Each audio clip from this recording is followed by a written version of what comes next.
Участники мероприятия в национальных костюмах танцуют и играют на музыкальных инструментах.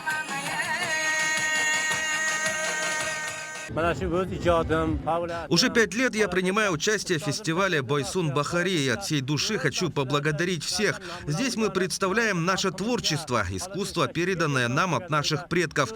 Наше искусство никогда не исчезнет и не забудется. Оно будет жить вечно. Оно рождено в горах, в природе и в глубинах древней истории, отразив душу нашего народа. В свою очередь, пресс-секретарь главы администрации Сурхандаринской области Фируза Тураева сообщила, что в мероприятии участвуют гости со всего Узбекистана и из-за рубежа.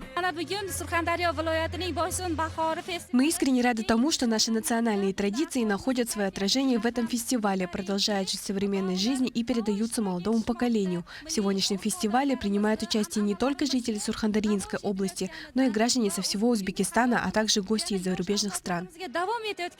По информации Комитета по туризму Республики Узбекистан, Бойсун Бахари продлится до 7 мая. На протяжении недели 16 местных фольклорных коллективов продемонстрируют богатое культурное наследие страны.